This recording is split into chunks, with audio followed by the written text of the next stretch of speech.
여러분 안녕하십니까? 뉴스포 시작합니다. 광주와 빛가람 혁신도시 나주를 잇는 광주 나주광역철도 사업이 탄력을 받게 됐습니다. 대구시가 소속 전 직원을 대상으로 심폐소생술 전문요원화 교육을 실시합니다.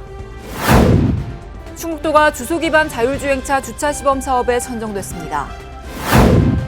경상북도가 전국 최초 사과 스마트팜 모델을 공개했습니다.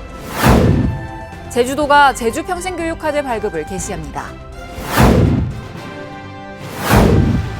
광주와 빛가람 혁신도시 나주를 잇는 광주 나주 광역철도 사업이 탄력을 받게 됐습니다.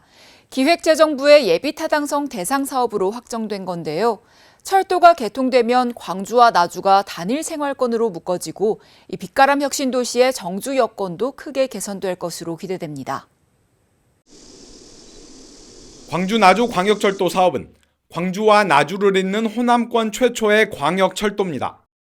전체 사업비 1조 5,200억 원이 투입되는 대규모 사업입니다. 광주 도시철도 상무역에서 대촌동과 나주 남평읍, 빛가람 혁신도시를 거쳐 호남고속철 나주역으로 이어지는 26.5km 노선입니다. 나주와 광주의 접근성이 크게 향상되고 호남고속철 노선과도 연결돼 빛가람 혁신도시의 정주 여건 또한 크게 개선될 것으로 전망됩니다. 정주 여건을 완성할 수 있다 이렇게 되겠고요. 또 현재 이렇게 구축되어 있는 한국에너지공대 에너지국가산단이 활성화될 수 있는 기반이 되겠습니다. 철도망이 구축되면 광주 나주의 평균 이동 시간이 81분에서 33분으로 대폭 단축될 것으로 예상됩니다. 전남도는 광역철도를 발판 삼아 전남을 하나의 생활권으로 묶는 트라이앵글 순환철도망 구축에도 박차를 가하기로 했습니다. 내년 완공 예정인 목포 보성 남해선을 비롯해 2025년 예정인 광주 목포 호남선 고속철, 그리고 2030년 예정인 광주 순천 경전선을 통해 전남을 국토 균형 발전의 축으로 발전시키겠다는 목표입니다. 전남 트라이앵글 순환철도망이 구축되면은 전남도 내 어디서나 지역 간 접근이 가능하고 전남이 수도권 중부권에 상응하는 새로운 균형 발전축으로 성장 발전할 것으로 기대됩니다. 전남도와 광주시, 나주시는 광역철도 사업이 예타 대상에 선정된 만큼 앞으로 예타 통과를 위해 긴밀하게 협의를 해나갈 계획입니다. 수도권 소식입니다. 지방자치TV와 전자신문이 지역사회 발전을 위한 콘텐츠를 공동 제작하기 위해 업무 협약을 체결했습니다. 지난 11일 지방자치TV는 전자신문과 지방시대에 발맞춰 다양한 콘텐츠를 제작하는 등 지역 활성화에 이바지하기 위한 업무 협약을 체결했습니다. 지방자치TV는 지방자치단체장 인터뷰, 지자체 동향 등을 보도하고 전자신문은 지역산업 활성화 및 지방회생 취재를 확대해 상호 협력 체계를 구축해 나갈 계획입니다. 특히 지역사회 살리기 콘텐츠 등을 공동으로 기획하고 제작에도 힘을 모으기로 했습니다. 류영현 지방자치TV 대표는 지방자치TV가 정보기술 미디어 분야에서 전통이 있는 전자신문과 협약을 맺게 돼 기쁘다며 함께 손을 잡고 많은 발전을 이루길 기대한다고 밝혔습니다. 향후 지방자치TV와 전자신문은 지역 균형 발전과 산업 발전에 기여하기 위해 공동 취재 및 제작을 위한 협력 기회를 마련할 예정입니다.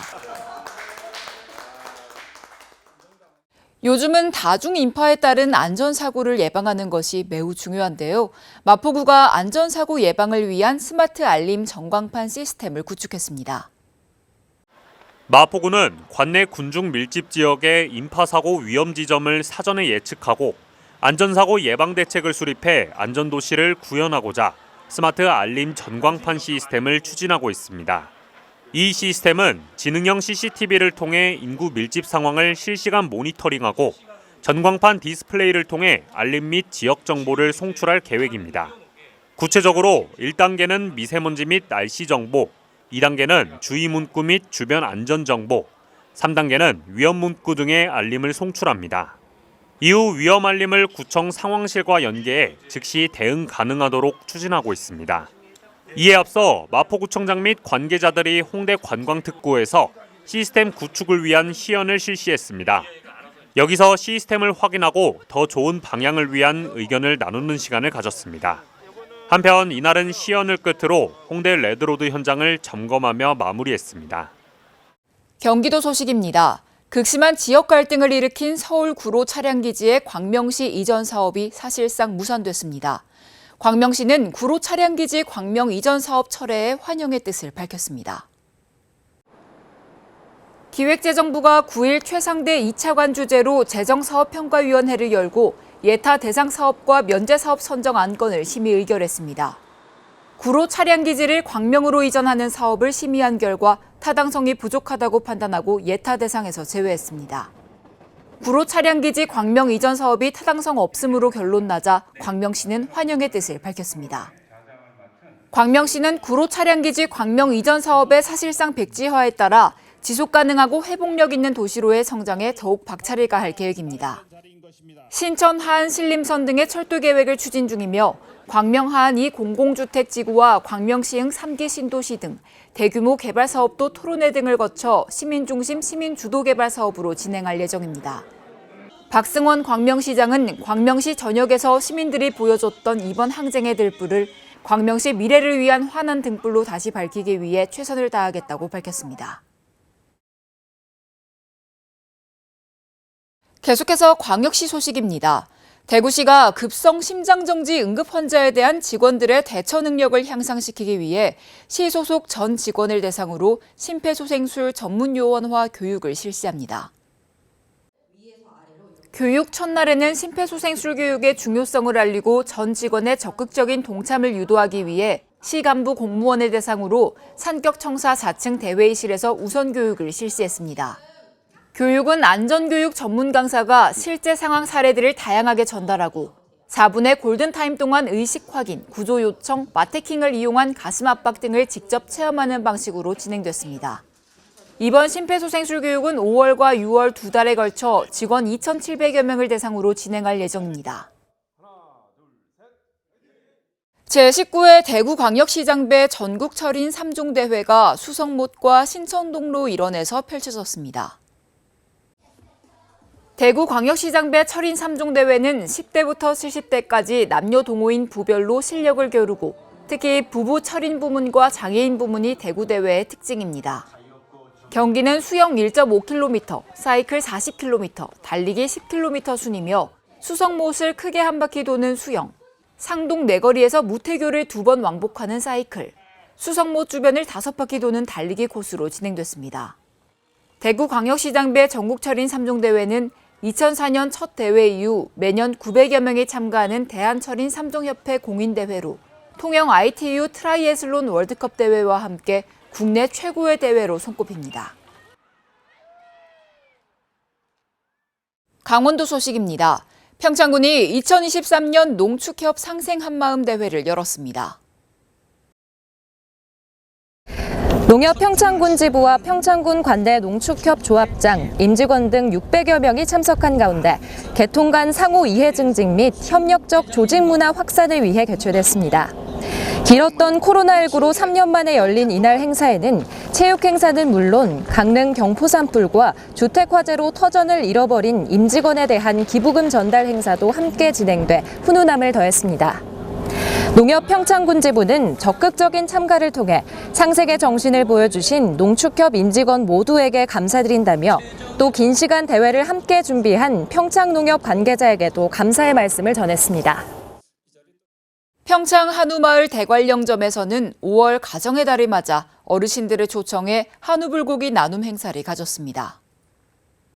평창 한우마을 대관령점은 지역과 상생하는 의미에서 매년마다 사랑의 한우 나눔 행사와 취약계층을 위한 이웃 돕기, 물품 기탁 등 나눔 행사를 꾸준히 개최하고 있습니다.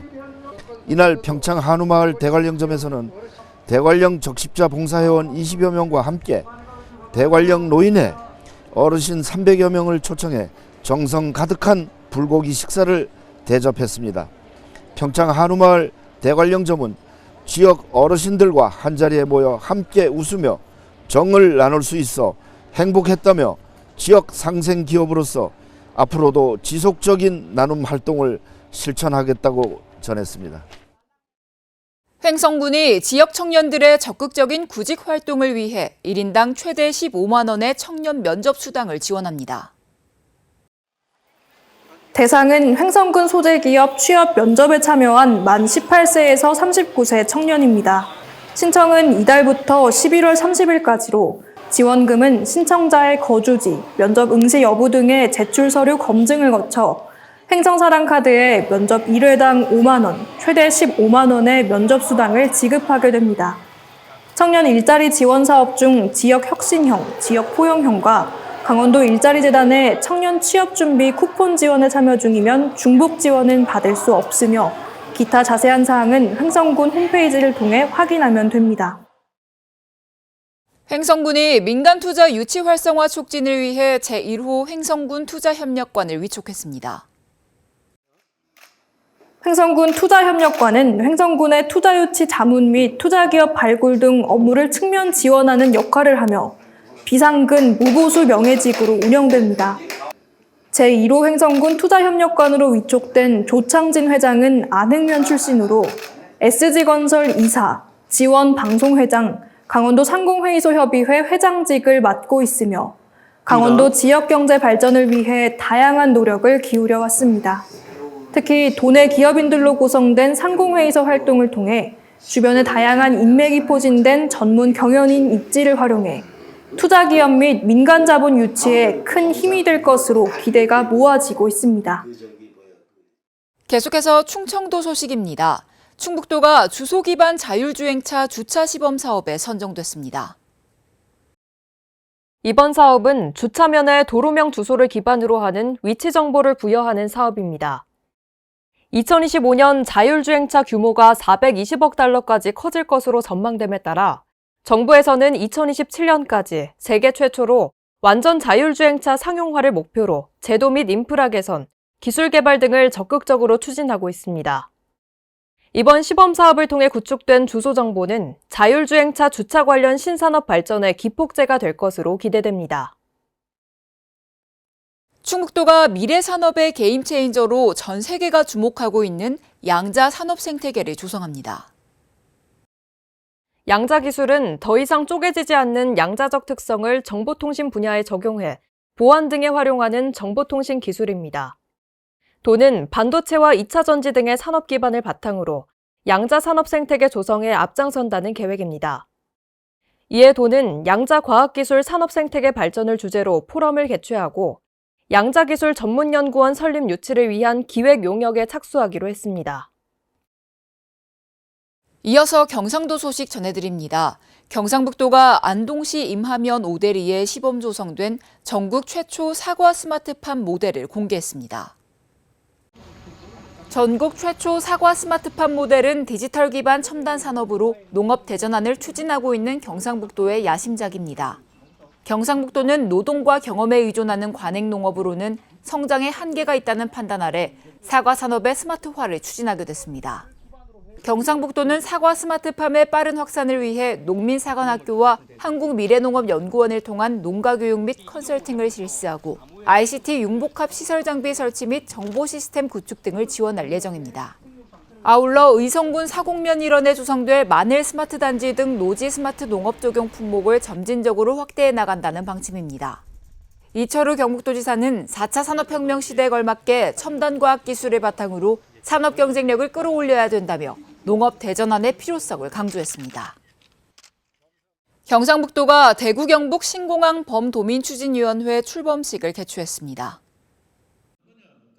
출범식에는 이철우 경북도지사와 배한철 경북도의회 의장을 비롯해 범도민추진위원회 위원과 시군 관계공무원 등 150여 명이 참석했습니다.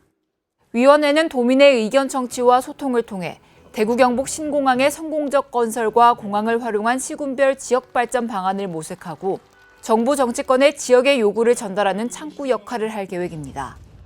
이철우 경북도지사는 경북이 지방시대를 주도하기 위해서는 대구 경북 신공항의 신속한 건설뿐만 아니라 신도시와 항공물류단지, 항공클러스터 등 공항 경제권 조성이 무엇보다 중요하다고 강조했습니다. 포항의 2차 전지 분야 투자 유치가 잇따르며 지역 경제에 대도약의 날개를 달고 있습니다.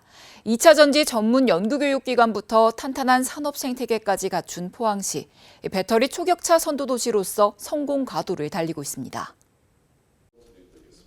3일 포항시와 경상북도는 포스코 퓨처엠, 절강화유 코발트와 1조 2천억 원, 포스코 퓨처엠과 5천억 원 규모의 투자 협약을 체결했습니다.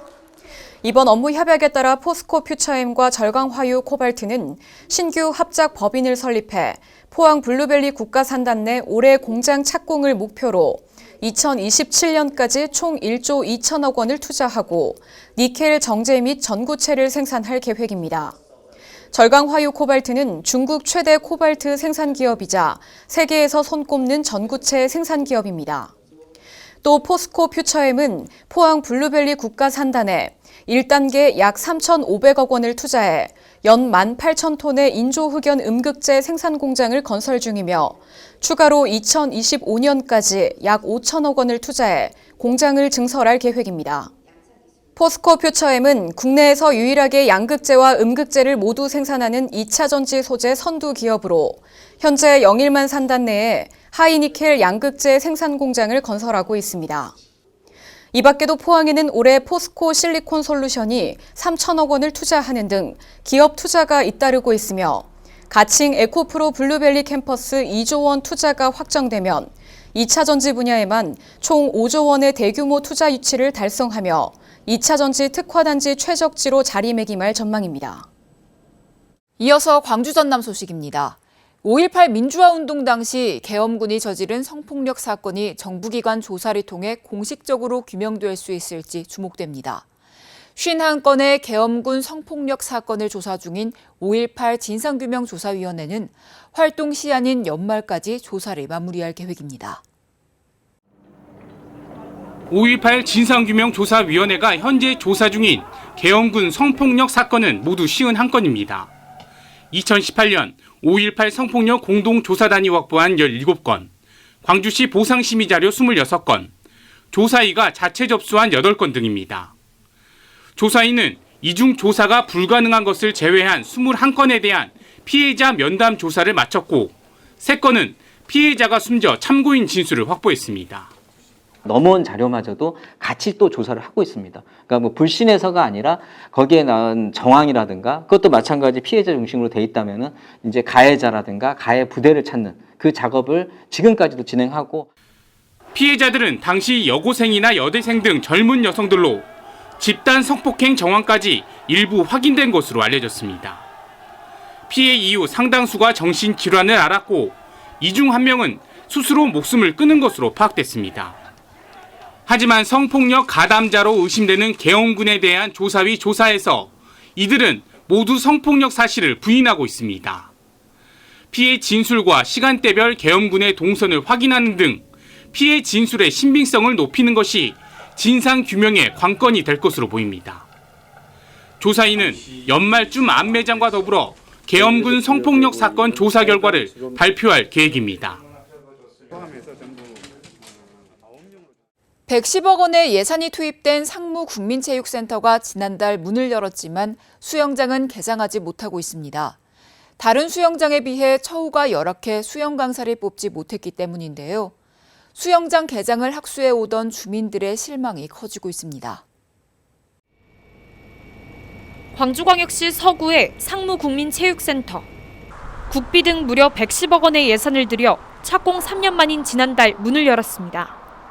그런데 센터 시설 중 유일하게 수영장만 운영을 하지 못하고 있습니다.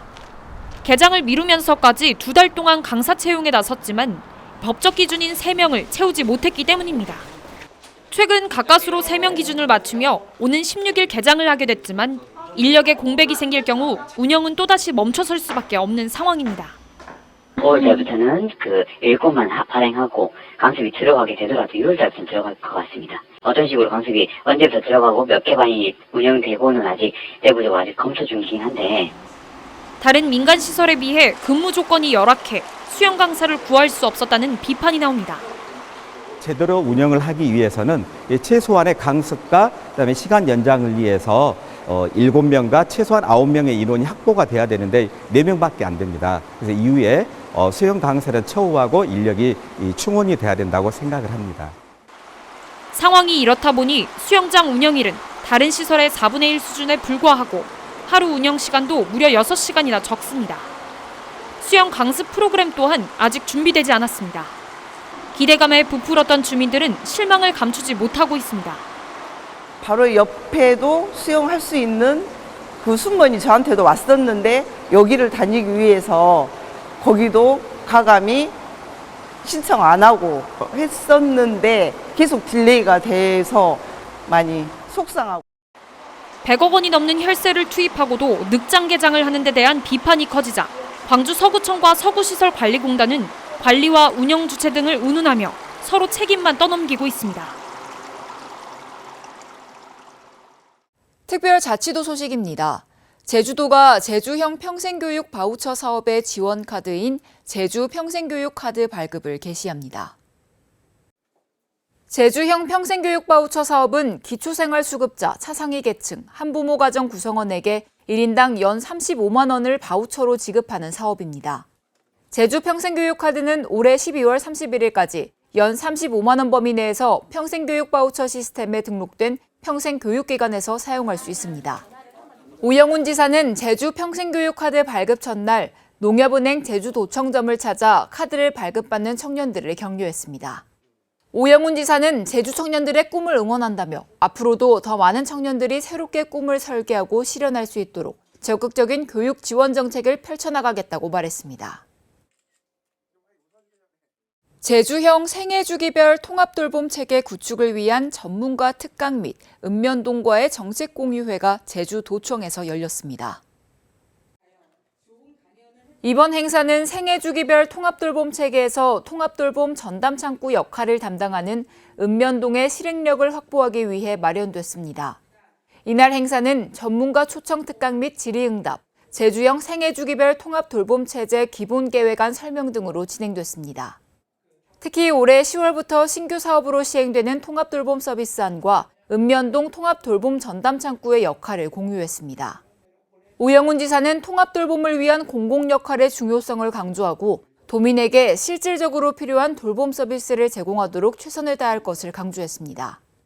아울러 촘촘한 돌봄으로 다 함께 행복한 도민, 돌봄 걱정 없는 빛나는 제주를 실천하기 위한 비전 선언식도 진행했습니다. 가야 유적 7곳을 묶은 가야 고분군이 유네스코 세계유산으로 등재될 전망입니다. 가야는 기원 전후부터 주로 낙동강 유역을 중심으로 번성했던 작은 나라들인데요. 경남 김해에 있던 금관가야를 비롯해 경북 고령 대가야 등이 잘 알려져 있습니다. 이번에 등재 권고 판정을 받은 가야 고분군은 영남과 호남 지역에 존재했던 고분군 7곳을 하나로 묶은 연속 유산인데요. 동아시아 고대 문명의 다양성을 보여준다는 점에서 높은 평가를 받았습니다. 뉴스 마칩니다. 함께해 주신 여러분 고맙습니다.